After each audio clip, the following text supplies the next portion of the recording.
Karena kamu biasanya ngontenin politik, heavy di politik, dan aku kontennya heavy di agama. Aku punya pertanyaan buat kamu. Apakah politik dan agama itu bisa dipisah? Tergantung. Kita kalah loh sama Vietnam Iya. tentang masalah pendidikan dan produksi dan ekspor dan lain-lain. Itu karena orang Vietnam gak beragama, nyambung gak? Hai, ketemu lagi sama aku Mela di channel Forbidden Questions, segmen Forbidden Conversation. Nah, kali ini aku punya tamu spesial, sesama konten kreator tapi biasanya ngontennya politik ya? Iya, kontennya politik biasa. Apa tuh? Coba kenalin dulu ke teman-teman. Perkenalkan, nama gue Buzzer. Ini buzzer, di Iya. KTP-nya buzzer. Iya, literally Buzzer. Kita anggapnya itu aja ya. Oke deh. Oke, Bapak Buzzer Soekarno.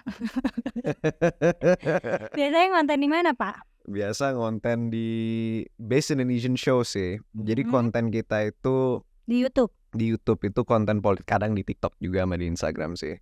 Rajinnya di mana? Rajinnya itu di YouTube sama di TikTok. Oke. Lebih karena di TikTok itu algoritmanya lebih kenceng, tapi ya kita itu konten di Base Indonesian Show itu kita fokus di politik.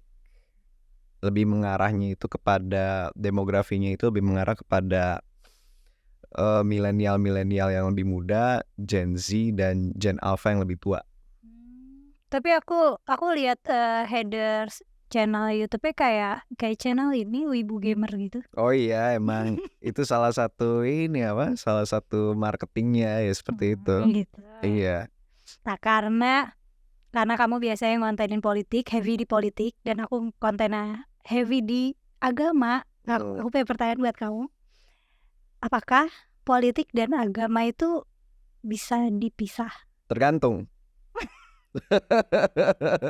Tergantung itu. Tergantung apa? Ya tergantung situasi, kondisi, siapa masyarakatnya, di manakah masyarakatnya, yaitu balik lagi kepada tergantung. Tapi gitu sih. emang ada kondisi di mana politik dan agama tuh gak intertwine? Ya kita lihat saja dalam sejarah manusia, sebenarnya politik dan agama itu bisa diupayakan untuk dipisahkan. Oke. Ya kayak contohnya pas di pas di Uni Soviet itu secara resmi Uni Soviet itu kan ateis ya, mereka itu menganut yang disebut state atheism.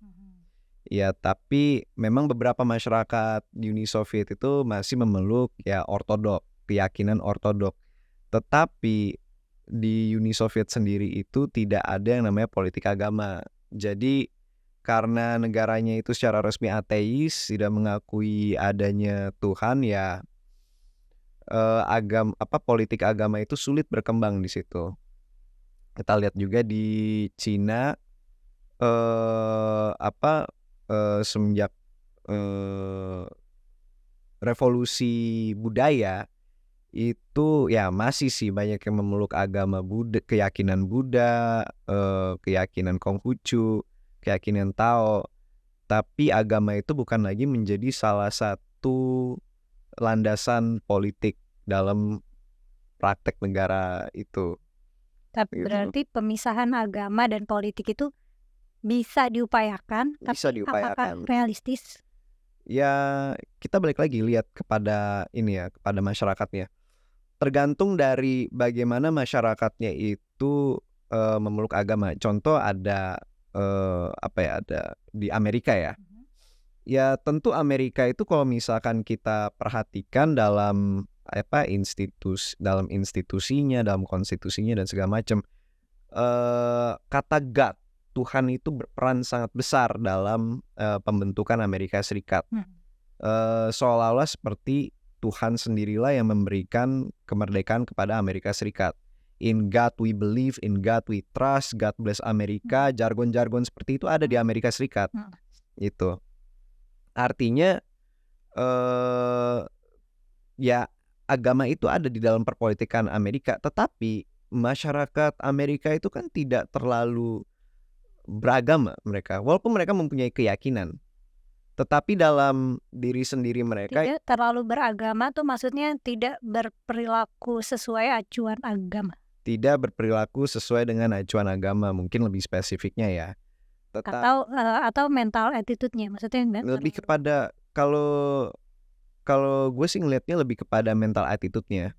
Karena di Amerika itu mereka mungkin pemikiran mereka lebih kritis ya, walaupun kualitas dari pemikiran kritis itu ada yang bagus, ada yang enggak. Jadi sama aja, ada masyarakat yang lebih pintar dan yang lebih tidak pandai lah di dalam Tapi Amerika. kalau distribusi normal oke gitu. Distribusinya oke, jadinya ya balik lagi kepada ya agama urusan masing-masing. Jadinya politik agama di Amerika itu nggak terlalu menjalar, tapi menjalarnya itu kepada hanya kepada level-level daerah-daerah saja. Iya, contohnya ada beberapa gereja di dalam Amerika itu berperan sebagai tumpuan pondasi dari komunitas. Seperti itu sih. Gitu. Tapi nggak heavily influence politiknya gitu. Nggak heavily influence politiknya. Coba kita lihat di politik Amerika Serikat, apakah mereka ada perda agama? Nggak ada. Tapi berarti kalau di Indonesia nggak bisa dipisah ya sih agama sama politik? Kalau di Indonesia itu agama dan politik itu sulit sih untuk dipisahkan. Ya kita mulai Sulit atau mustahil? Saya tidak akan sorry kok jadi saya sih. Oke. Ulang ya dari awal ya. Gua nggak akan bilang bahwa agama itu mustahil dipisahkan dari perpolitikan Indonesia. Tapi gua akan bilang bahwa agama itu sangat sulit untuk dipisahkan di dalam perpolitikan Indonesia. Karena balik lagi kan, politik itu adalah sebuah konstruksi manusia. Jadi jawabannya ya balik lagi ke tergantung. Agama juga konstruksi manusia. Iya, tergantung. Tapi kan kalau agama itu lebih ada nalar dogmatisnya. Gitu. Jadi banyak orang yang menganggap bahwa agama itu harga mati. Gitu. Tapi secara objektif nggak ada salah, nggak ada benar dalam segala sesuatu itu. Cuma balik lagi kepada penilaian masing-masing kan. Tapi balik lagi kepada apakah agama bisa dipisahkan dari perpolitikan di Indonesia, menurut gue sulit. Karena kita lihat aja frameworknya. Dasar negara Indonesia itu adalah Pancasila. Dan di Pancasila itu di sila pertama itu adalah ketuhanan yang Maha Esa. Iya, jadinya ketuhanan dan secara implisit agama itu menjadi sesuatu yang unsur yang sangat krusial dalam bernegara di Indonesia. Nah, oleh karena itu Indonesia itu bukanlah sebuah negara sekuler dalam definisi itu. Gitu. Tapi kan tadi juga kan Amerika pakai banyak notion God something. Iya. Dalam Amerika itu memang Tuhan itu berperan sebagai figur yang ibarat kata ya dalam narasi Amerika ya, itu seolah-olah memberikan kemerdekaan dan kedaulatan bagi Amerika Serikat. Tapi tidak disebutkan bahwa agama itu menjadi sebuah unsur penting dalam kehidupan bermasyarakat di Amerika Serikat. Begitu. Nah, itu beda dengan di Indonesia, di mana di dasar negara kita ya disebutkan bahwa ketuhanan yang Maha Esa, itu loh. Bahwa berketuhanan dan secara implisit keagamaan itu menjadi sesuatu yang krusial dalam bernegara di Indonesia. Begitu. Aku nonton konten kamu tuh yang bahas antisemitisme di Indonesia dan Islamofobia di Barat. Nah, di situ kan kamu bilang sebenarnya kayak bukan the whole society yang menginginkan misalnya serangan-serangan itu. Tapi yang enable-nya itu ya yang punya wewenang politik gitu. Iya, memang. Nah, tapi kan wewenang politik di negara demokrasi itu kan ya hasil dari vote-nya orang-orang yang punya kecenderungan ke sana gitu. Iya, memang. Gue bilang kayak gitu karena di Eropa ini lagi ada tren gerakan anti imigrasi. Dan kita lihat juga dan itu dibakar lebih semangat lagi, lebih bergairah lagi oleh adanya konflik pembaharuan dalam konflik Gaza Israel, Hamas Israel ya kan. Di Belanda itu baru aja terjadi terjadi pemilu kan. Pemilihan umum ya, Belanda ada pemilihan umum ya, dipanggil apa lah gue nggak tahu lah dipanggil apa, tapi intinya pemilu aja ya. Dan di Belanda itu kita itu memilih partai, kita nggak memilih pemimpin siapa, pemimpin nanti yang partai yang memilih pemimpinnya siapa. Dan yang menang dalam pemilihan itu adalah partai VDV atau apa ya gitu. Ya, partai yang katanya kanan banget. Iya, partai yang kanan banget itu dipimpin oleh Geert Wilders. Geert Wilders itu adalah seorang dia tokoh politik di Belanda. Dia itu sebenarnya punya keturunan Indonesianya dia. Dia ada heritage Indonesianya. Tapi kan nenek moyangnya colonizer. Iya, colonizer iya. Kalau nggak salah tuh ibunya dari Surakarta deh kalau nggak salah. Atau Sukabumi gitu, lupa gue. Tapi anyways, di pemilihan umum itu si Geert Wilders itu berkampanye atas platform anti migrasi, anti Islam, dan dan nasionalisme. Jadi kita bisa menilai bahwa nilai-nilai yang dia gaungkan itu sangat kanan, ya kan? Dan memang dia menang dalam pemilihan umum di Belanda. Tetapi ada satu hal yang kita harus perhatikan lagi. Dalam pemilihan Belanda itu ada banyak partai kan.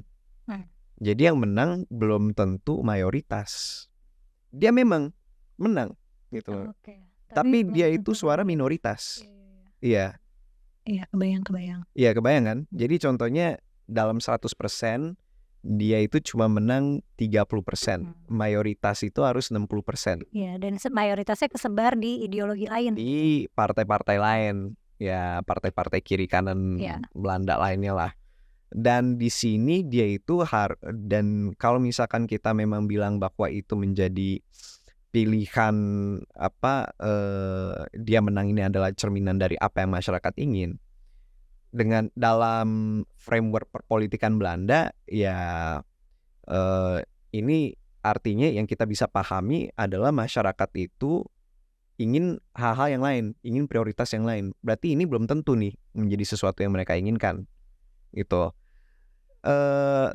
Tapi yang kita bisa bilang adalah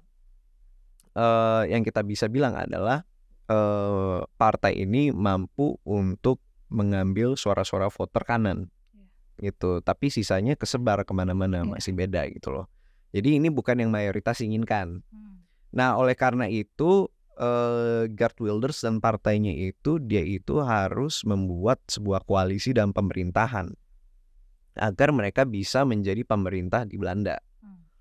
Nah, kalau misalkan mereka buat koalisi pemerintahan ya naturally ya datanglah yang namanya kompromi politik kan. Itu baik lagi kepada proses politik. Jadi gue sih optimis bahwa proses politik ini akan mengalahkan sikap sentimen Islamofobia Geert Wilders dan partainya.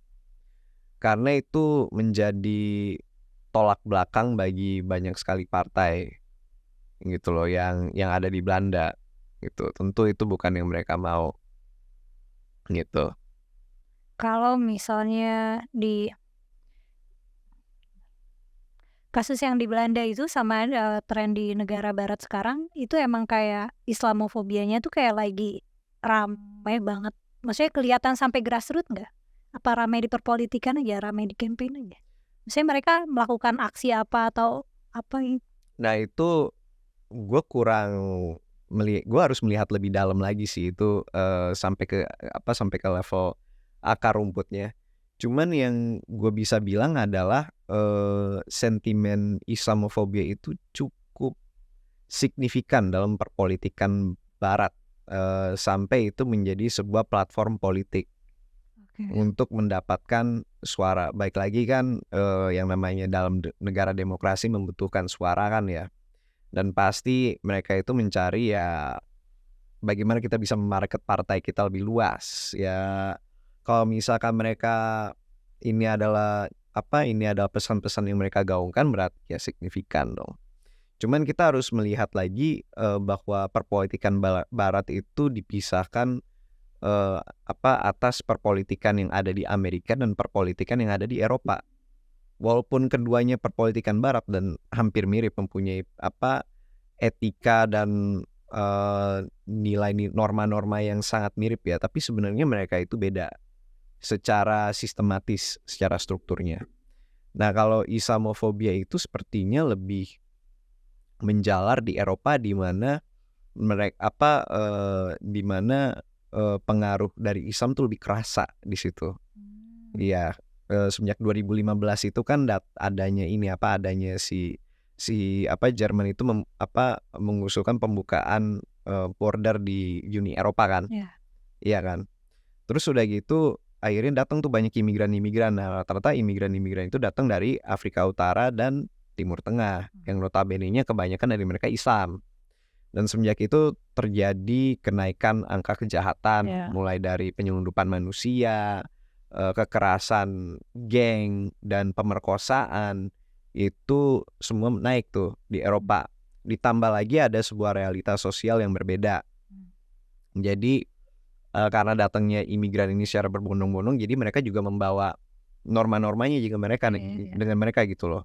Jadi ada clash of cultures gitu. Ya obviously semua orang yang ada di Eropa ingin culture Eropa yang menang, yaitu rumah mereka, ya budaya mereka yang harus dimenangin. Gak ada tempat untuk inklusivitas nilai di situ. Itu kayaknya dilema politik yang ini ya, kayak karena kalau statistically speaking, tingkat kriminal yang rendah emang ada di negara-negara yang bordernya ketat gitu, yang imigran gak gampang masuk. Ya memang, cuman kita harus perhatikan bahwa ada beberapa negara yang dari awal juga criminal rate-nya itu lumayan tinggi ya secara komparatif ya dibandingkan negara-negara lain. Yang kita lihat itu adalah bukan bagaimana ini criminal rate-nya itu siapa yang paling besar gitu. Tapi ketika imigran itu datang, siapa yang naik? Iya. Dan yang trennya naik itu di negara-negara yang nerima imigran. Iya, kayak Belgia, Swedia, di Austria, begitu. Dan makanya sentimen anti imigran tuh lagi naik di sana. Sentimen anti imigran sedang naik di sana. Ini seperti itu sih. Meanwhile di Barat ada Islamofob, di sini kayaknya ada anti Barat, ada sentimen anti Barat, dan ada antisemitism dan anti Islam in general sih. Ya berasanya di Indonesia. Oh, kalau di Indonesia sih menurut gua kebanyakan dari orang Indonesia itu antisemit sih. Iya. Kebanyakan dari mereka antisemit, dan yang gua malangkan adalah kebanyakan dari mereka itu antara mereka berdalih mereka sebenarnya anti-Zionis, atau enggak mereka sebenarnya tidak memahami anti-Zionis itu apa. Jadi mereka itu antisemit, tapi melabel mereka sendiri mereka adalah anti-Zionis. Gitu. Karena konsep antisemitism sendiri itu kayak aku bisa bilang inherent di dalam Islam, ajaran Islam sendiri gitu. Iya, memang heran kalau misalkan kita lihat dari sejarahnya konflik antara boleh bawa Nabi Muhammad nggak sini? Boleh. Iya, antara Nabi Muhammad dan Yahudi dan bani apa?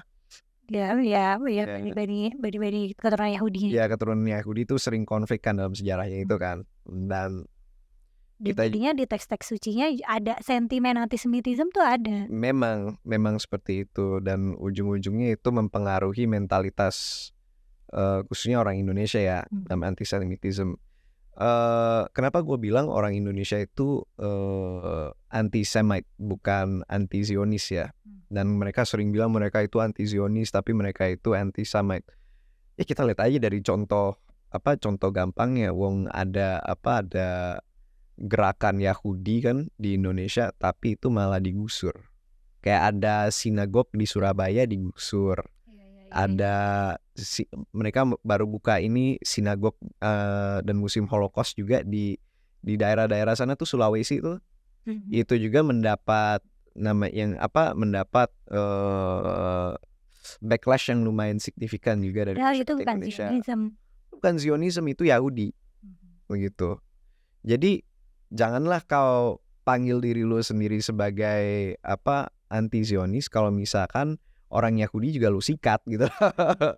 Iya gitu. Kayak menurut gue nggak fair aja sih. Karena kayaknya tuh masih PR gede banget kalau yang aku lihat ya di masyarakat Indonesia untuk bisa membreakdown suatu konsep tuh PR banget. Jadi kayak nggak bisa bedain mana Yahudi sebagai agama, sebagai ideologi, atau apa itu Zionisme tuh kayak terlalu abstrak kayak. Iya, ini kenapa sebelum kita masuk di episode ini gue bilang bahwa di Indonesia itu keyakinan itu sangat kuat, tapi pemahaman itu sangat rendah. Dan itu kayaknya yang bikin orang-orang kita pada galak-galak dan reaktif. Iya, reaksioner. Jadi tuh kita tuh orang Indonesia tuh kita dari awal pas kita dilahirkan, kita itu udah di-assign kita agama apa. Kita nggak dikasih ini dong, kebebasan untuk memilih dong. Dan kalau misalkan kita dikasih kebebasan untuk memilih di Indonesia, itu seolah-olah itu adalah tabu nggak sih? Iya, kayak anjir lu ngapain milih-milih agama gitu. Nggak jelas kan, kayak emang agama main-main. Ya bukan kan, itu adalah suatu proses orang mencari jati diri sebenarnya. Nah, terus udah gitu kita di sekolah kita diajarkan agama ya berapa sih, 2 kali dalam seminggu kita diajarkan apa yang baik apa yang enggak. Tapi ya sebatas itu aja, kita diajarkan ini nggak baik nih, ini dosa gitu, ini bagus, ini ada pahala gitu loh. Jadi kita yakin bahwa apa yang kita lakukan itu menumbuhkan sebuah generasi manusia yang berpedoman bahwa kalau misalkan kita melakukan ini, yang jelas ini dosa. Kalau misalkan kita melakukan ini, yang jelas kita dapat pahala, begitu. Jadi ya memang menumbuhkan rasa keyakinan iman yang sungguh luar biasa ya. Tapi justru pemahamannya jadi jelek gitu loh. Karena masif social controlnya tuh yang dipakai reward and punishment yang level anak kecil. Iya, reward dan punishment yang level anak kecil ya, gitu. Nggak pakai mikir.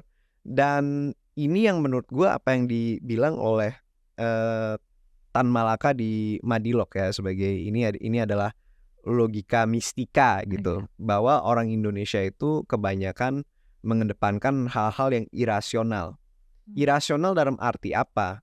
Irasional dalam arti mereka melakukan sesuatu tapi tidak paham. Tidak paham itu tidak paham buat mereka sendiri tuh dampaknya apa gitu loh. Yang mereka tahu ini benar, ini salah, itu dogmatis kan, itu hitam putih gitu. Dan kita cenderung melakukan sesuatu tapi kita tidak tahu pemahamannya itu apa, kayak walaupun ya ujung-ujungnya mungkin kita tahu kali ya, kayak ini bagus ini baik ya, ini bagus ini jelek ya, tapi we don't understand for the sake of understanding gitu. Reasoning skillnya nggak ada. Reasoning skillnya nggak ada. Dan ini adalah alasan kenapa banyak sekali yang seharusnya menjadi masalah-masalah agama yang timbul dalam masyarakat yang bersifat horizontal. Horizontal tuh kayak gini kan ya, horizontal, bukan vertikal gini kan ya. Kebalik gua, sorry.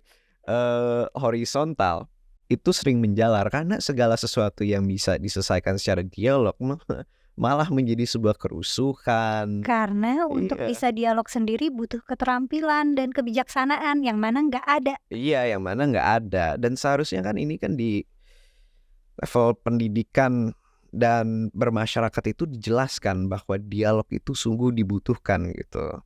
Jadinya kita kalau masalah kayak toa jadinya nggak perlu ribut-ribut bakar orang gitu. Kayak setiap bulan puasa nih pasti kan ada nih yang nggak sebenarnya terganggu sama toa, tapi ya nggak enak mau komplain karena kan ya ingat kasus Ibu Meliana tuh yang ya masa gara-gara komplain toa masjid terus masuk penjara gitu, terus ada rumah ibadah yang dibakar kan. Aduh, terlalu costly gitu, terlalu costly, justru itu itu menyebarluaskan sebuah pesan yang menurut gua tuh tidak benar.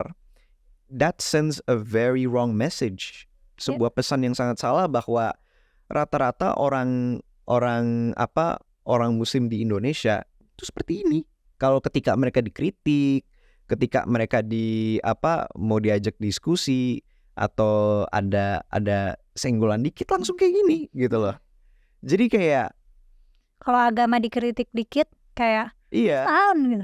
Penistaan itu kan it speaks volume. Itu berbicara banyak tentang kualitas kita sebagai manusia gitu loh.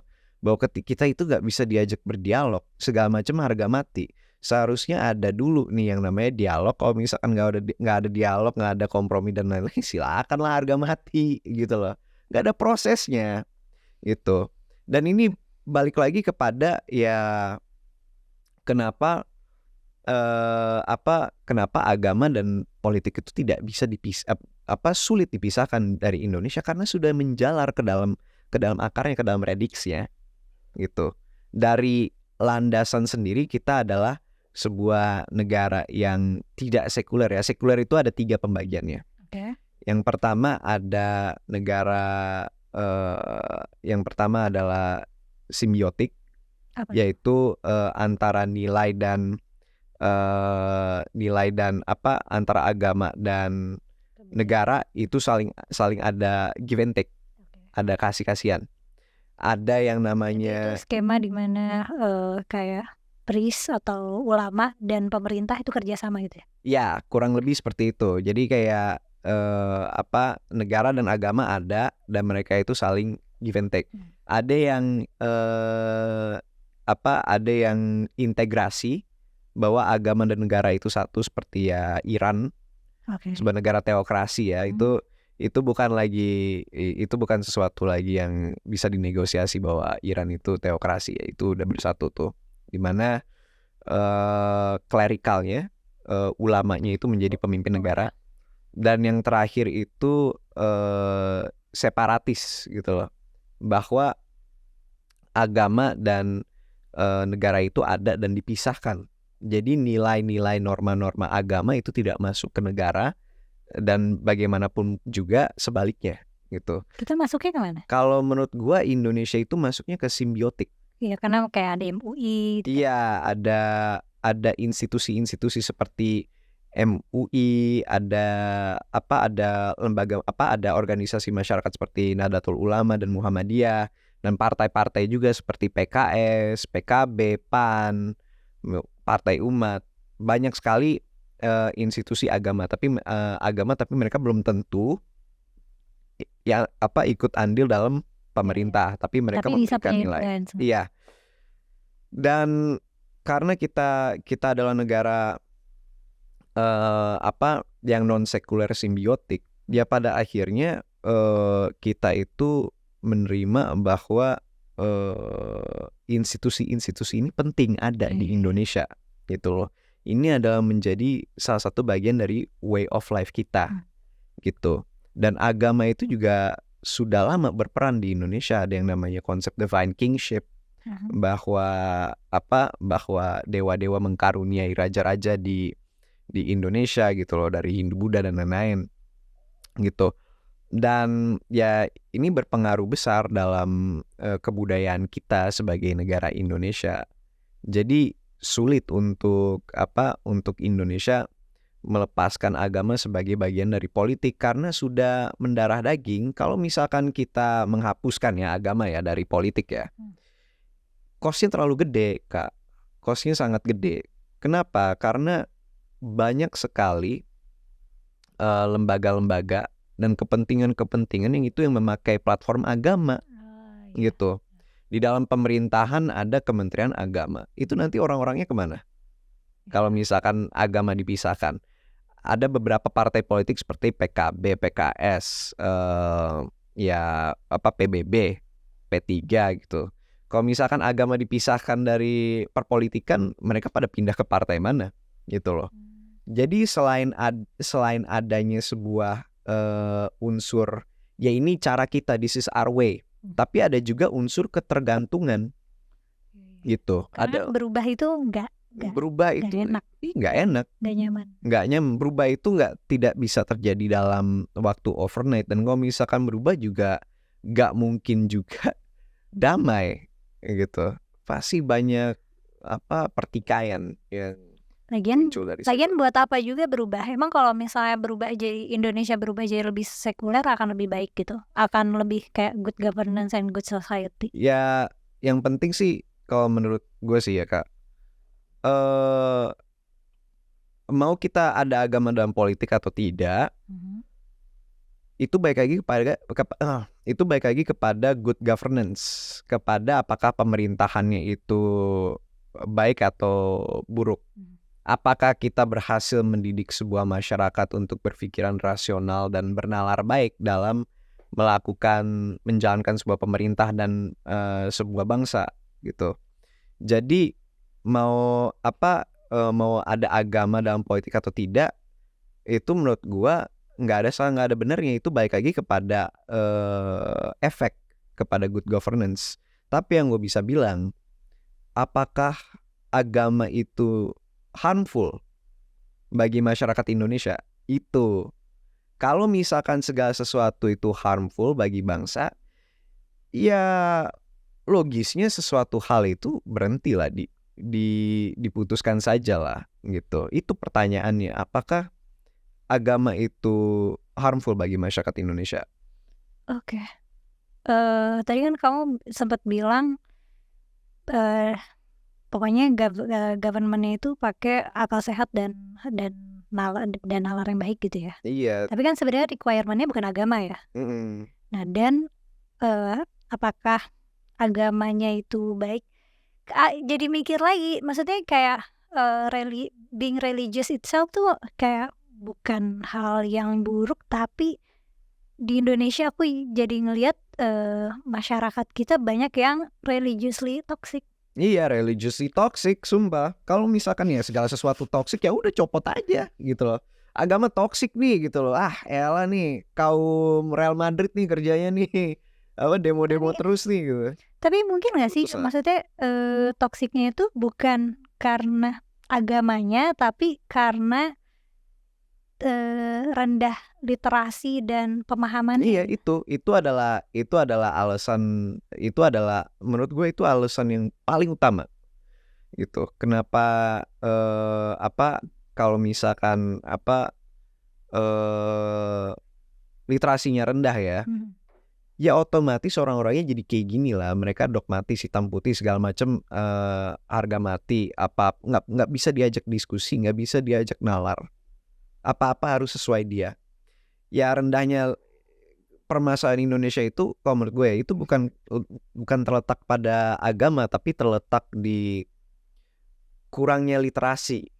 Nah itu mau diapain? Soalnya kan kayaknya aku jadi mikir pasal penistaan agama itu ada untuk catering orang-orang yang nggak bisa dialog gitu. Iya.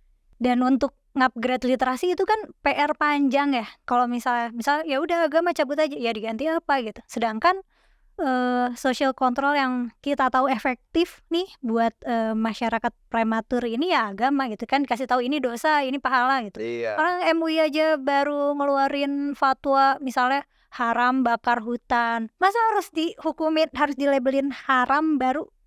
Maksudnya kayak common sense is not so common. Masa nggak bisa bring up to your sense kalau misalnya bakar hutan itu tidak baik gitu, haram memilih di luar Anis gitu. Iya, atau malah jadinya gitu. Iya, jadi haram kayak memilih di luar Anis. Jadi gampang karena cara mikirnya tuh hitam putih. Iya. Jadi gampang dijebak dengan sesat pikiran hitam putih gitu. Iya, katanya milih Anis masuk neraka. Jadinya apa kabar orang yang ngaji tiap hari sholat 5 waktu tiba-tiba milih Prabowo atau milih Ganjar gitu, nggak milih Anis masuk neraka gitu kan. Nggak ada nalarnya kalau kayak gitu. Iya, padahal nggak ada yang masuk neraka karena neraka itu tidak ada. Oke.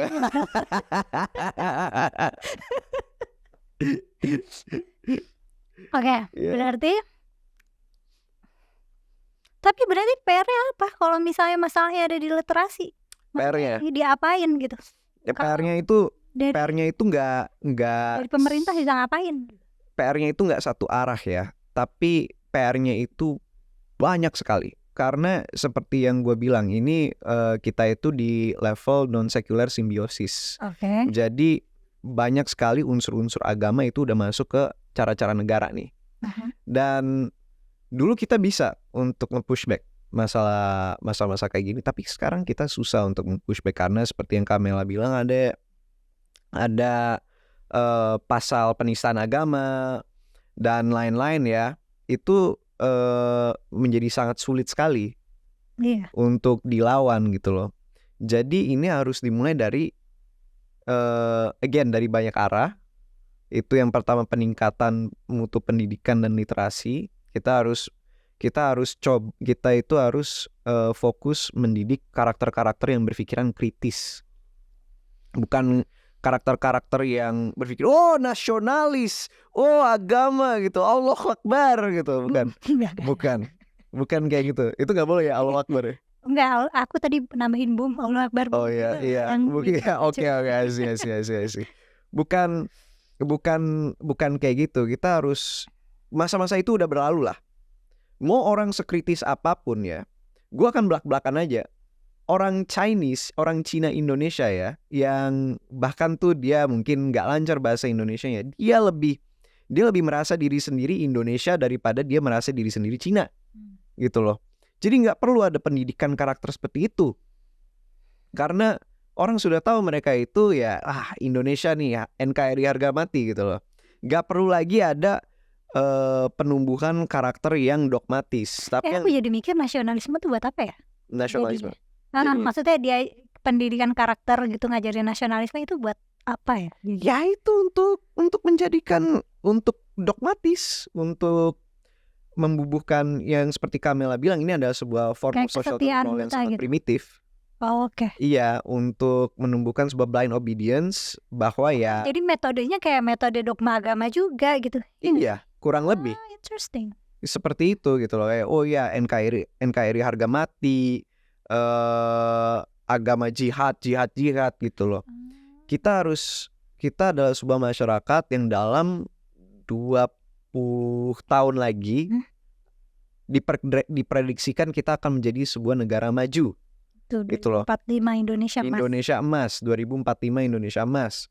Nah, bagaimana kita bisa mendidik karakter selama 20 tahun gitu loh. Bagaimana kita bisa menjadi sebuah negara maju kalau misalkan orang-orangnya itu nggak kritis. Semua orang tahu lah punya agama mereka, semua orang tahu lah mereka bagian dari Indonesia. Tapi yang dipikirin itu, tapi yang harus difokusin itu berpikiran kritis kita. Agar apa Kak? Agar kalau misalkan contohnya gini aja, paling gampang deh. Kamela pakai Netflix nggak? Nggak.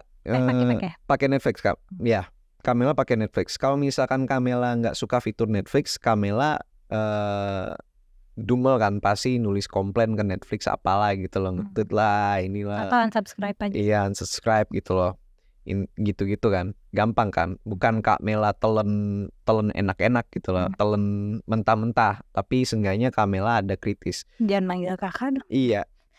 Apa? Aku jadi nggak tiba-tiba it's offensive manggil. Oh itu mah Mbak ya? Iya. Mbak apa kakak? Apa? Enggak, aku jadi terdistraksi. Apa sih yang itu? Yang mana? Yang mana Kak? Please don't call me Mbak atau Kak. Oh, please don't call me Kak. Iya. Oh iya udah, please don't call me Kak gitu. Iya. Itu yang dia lagi sambil touch up gitu ya. Iya benar. Iya itu Milo. Nah, di situ kan kita melihat bahwa ini adalah sebuah relasi antara customer dan vendor. Iya kan? Oke. Ini masa customer service kan. Kita ngekritik suatu produk bukan berarti kita nggak suka dengan produk itu. Artinya kita ingin produk itu bagus kan. Anggap aja negara itu seperti produk. Kita kritik bukan karena kita benci sama negara. Kita kritik karena kita sayang dengan negara Indonesia ini. Aku paham. Jadinya karena pendidikan karakternya udah dapat nih, kayak nasionalisme udah dapat, kita suka lihat nih netizen Indonesia kayak over proud of hal-hal remeh. Iya, hal remeh. Kayak ada Indomie di Afrika. Ya gue juga bangga sih jujur, karena kemarin datang teman gue itu punya ceweknya orang Jerman. dia tuh sebelum datang ke Indonesia, sebelum dia tahu Indonesia, mereka pada makan Indomie. Ya iya, gimana gue nggak bangga dong, anjir gitu, Indomie gitu. Kalau misalnya ada bule bisa bahasa Indonesia, terus kayak pasti langsung populer di konten kreator bule-bule berbahasa Indonesia itu. Iya, gue jujur sih kayak ya perasaan over proud ya orang boleh punya gitu loh. Tapi jangan over proud terhadap sesuatu yang, jangan menginflasi, jangan membesar-besarkan sesuatu yang sebenarnya nilainya itu nggak segitu gitu loh. Kayak Dan nasionalisme Indonesia inflasi ya nggak sih? iya, terlalu inflasi, sama halnya dengan agama juga gitu loh. Jadi nasionalisme dan agama di Indonesia itu terlalu diinflasi, terlalu nilainya itu terlalu mahal, terlalu besar gitu loh. Padahal mah nggak segitu. Padahal value sebenarnya nggak segitu. Iya, value sebenarnya nggak segitu gitu loh. Wah, Indonesia negaranya ini. Kita kalah sama Vietnam dan India tentang masalah pendidikan. Itu India, negara yang kita bilang super puper 3.000 tuh, yang mereka masih, kita kalah sama negara yang orang-orangnya itu masih BAB di rel kereta. Itu kita kalah tuh sama negara itu tuh. Dan kita masih mau over proud gitu loh. Nggak bisa gitu over proud. Justru kalau misalkan over proud, gue ngerasa bahwa ini menumbuhkan rasa stagnan. Ada rasa ini membuat kita menjadi stagnan. Udah puas, udah puas. Kita nggak boleh merasa puas dengan yang kita punya. Kita harus ambil lagi. Kita harus terus improve. Begitu. Biar kita bisa maju. Kalau stagnan majunya gimana? Nggak jalan kemana-mana kan.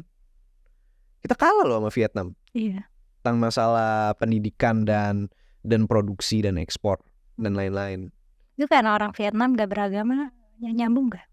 Ya bisa dibilang sih ya. Mungkin gara-gara mereka nggak punya agama, jadinya mereka nggak punya basic confirmation hitam putih itu loh. Mungkin iya, basic confirmation hitam putih dan sebuah apa namanya itu shackle tuh bahasa Indonesianya apa ya?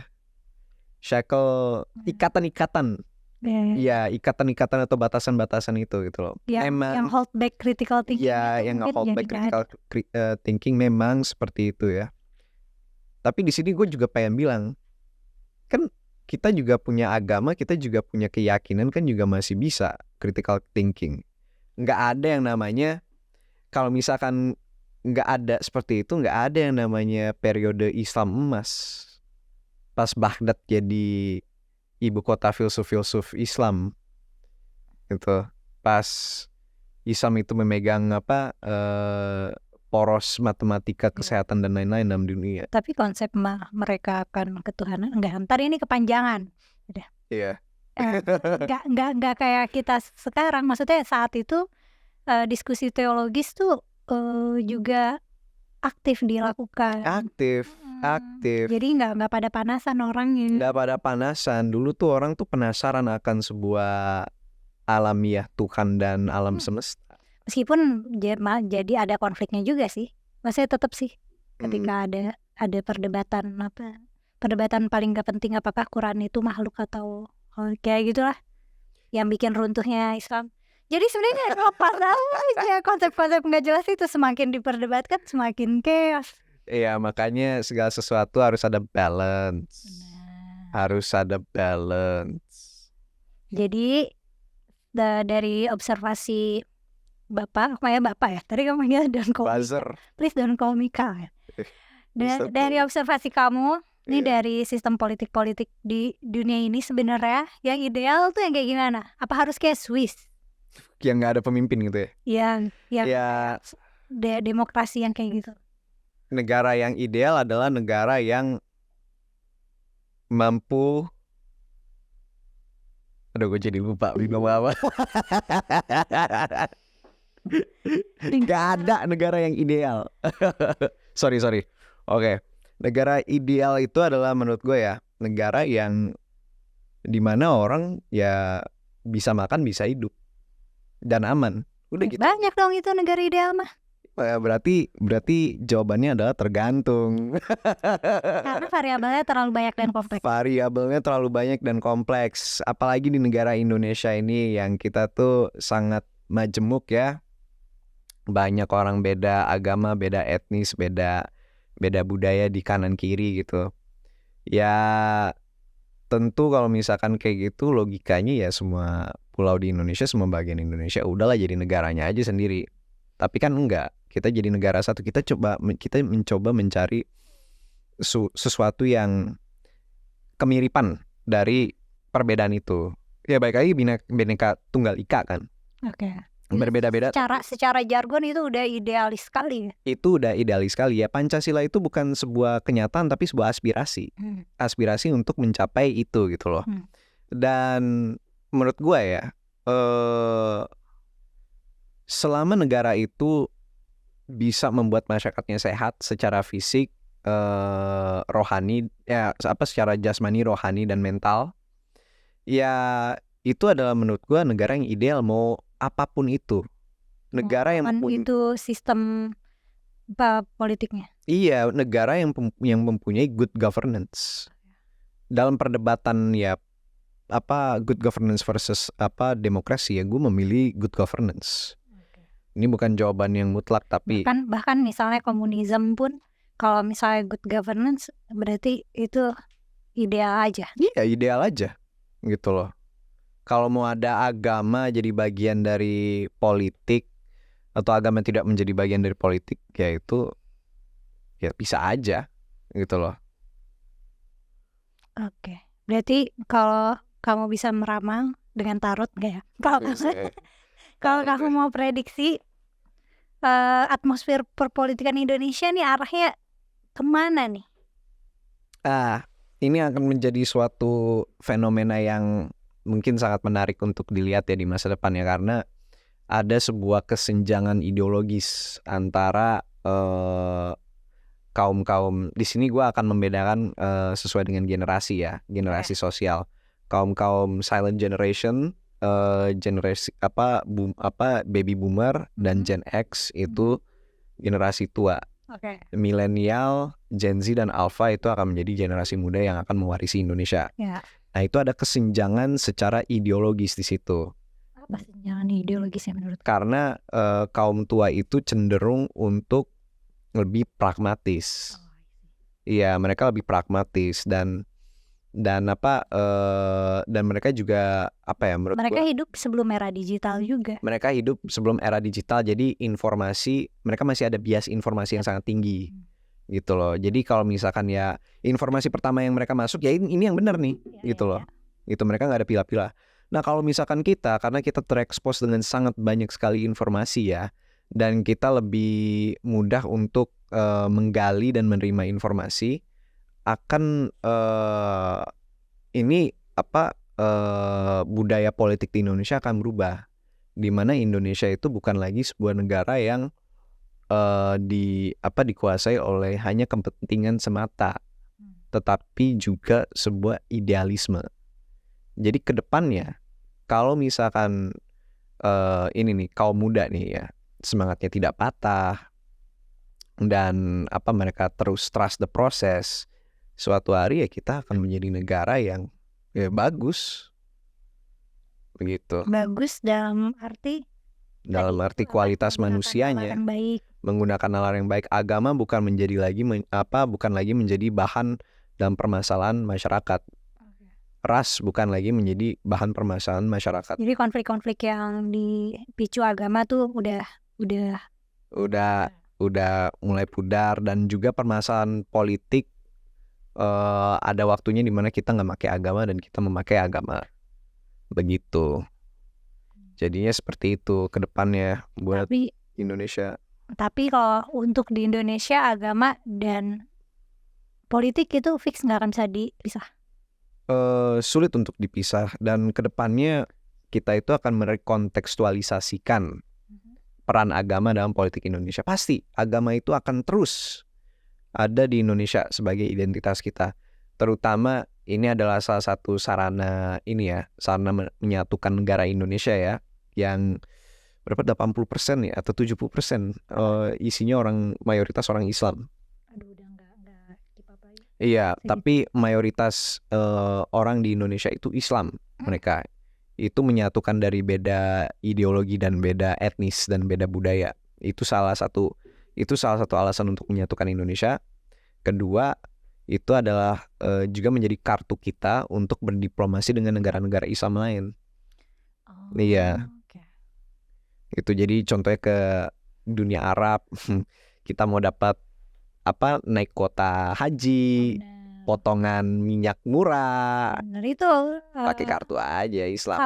Saudi Arabia tuh sumber kekayaannya salah satunya dari kita juga ya nggak sih jadinya? Iya, kurang Gara-gara lebih. jamaah kita banyak banget. Iya. Gitu guys. Jadi di Indonesia prediksinya ke depannya agama dan politik tetap nggak akan bisa dipisah, cuman akan ada rekontekstualisasi. Nah, tapi kalau menurut kamu gimana nih? Coba tulis pendapat kamu di kolom komentar ya. Makasih sudah nonton sampai selesai.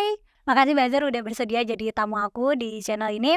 Kalau misalnya mau ngunjungin channelnya Bazar, boleh lihat di kolom deskripsi ya, nanti aku cantumin. Makasih udah nonton sampai selesai. Sampai ketemu di konten selanjutnya.